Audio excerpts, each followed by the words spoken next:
Mais aussitôt, redevenant de Napoléon III Napoléon Ier, il faisait remarquer que le pactage n'était pas astiqué et voulait goûter à l'ordinaire des hommes. Et chez lui, dans sa vie privée, c'était pour les femmes d'officiers bourgeois, à la condition qu'ils ne fussent pas francs-maçons,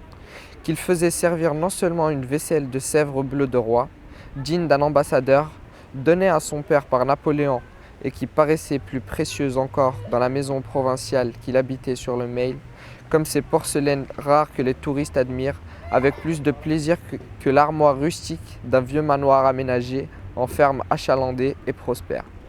Mais encore d'autres présents de l'empereur, ces nobles et charmantes manières qui elles aussi eussent fait merveille dans quelques postes de représentation. Si pour certains ce n'était pas être voué pour toute sa vie au plus injuste des ostracismes que d'être né des gestes familiers, la bonté, la grâce et enfermant sous un émail bleu de roi aussi, des images glorieuses, la relique mystérieuse, éclairée et survivante du regard. Et à propos des relations bourgeoises que le prince avait à Doncières, il convient de dire ceci. Le lieutenant-colonel jouait admirablement du piano. La femme du médecin-chef chantait comme si elle avait eu un premier prix au conservatoire. Ce dernier couple, de même que le lieutenant-colonel et sa femme, dînaient chaque semaine chez M. de Borodino. Ils étaient certes flattés, sachant que, quand le prince allait à Paris en permission, il dînait chez Madame de Pourtalès, chez les Murat, etc. Mais il se disait, c'est un simple capitaine, il est trop heureux que nous venions chez lui. C'est du reste un vrai ami pour nous. Mais quand M. de Borodino, qui faisait depuis longtemps des démarches pour se rapprocher de Paris, fut nommé à Beauvais, il fit son déménagement, oublia aussi complètement les deux couples musiciens que le théâtre de Doncières et les petits restaurants d'où il faisait souvent venir son déjeuner.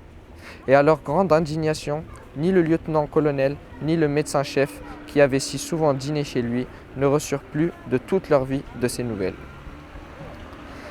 Un matin, Saint-Loup m'avoua qu'il avait écrit à ma grand-mère pour lui donner de mes nouvelles et lui suggérer l'idée, puisqu'un service téléphonique fonctionnait entre Doncières et Paris, de causer avec moi. Bref, le même jour, elle devait me faire appeler à l'appareil et il me conseilla d'être vers 4h moins quart à la poste.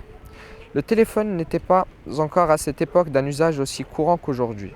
Et pourtant, l'habitude met si peu de temps à dépouiller de leur mystère les forces sacrées avec lesquelles nous sommes en contact, que n'ayant pas eu ma communication immédiatement, la seule pensée que j'eus, ce fut que c'était bien long, bien incommode et presque l'intention d'adresser une plainte.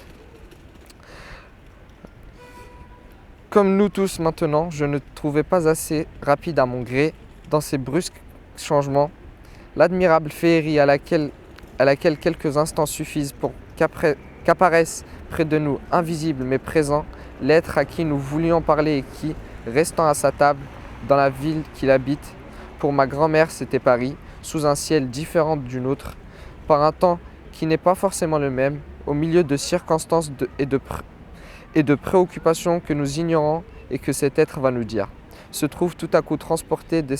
à des centaines de lieues, lui et toute l'ambiance où il reste plongé, près de notre oreille, au moment où notre caprice l'a ordonné. Et nous sommes comme le personnage du conte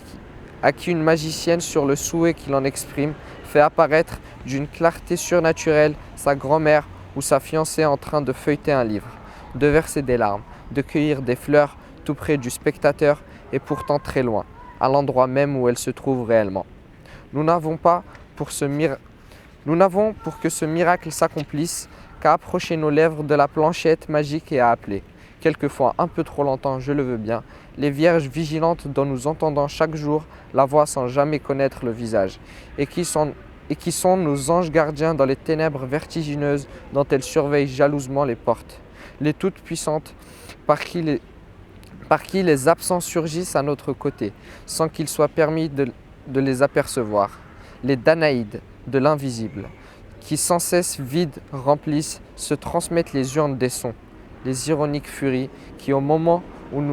que nous murmurions une confidence à une amie, avec l'espoir que personne ne nous entendait, nous crient cruellement « J'écoute ». Les servantes toujours irritées du mystère, les ombrageuses prêtresses de l'invisible, les demoiselles du téléphone.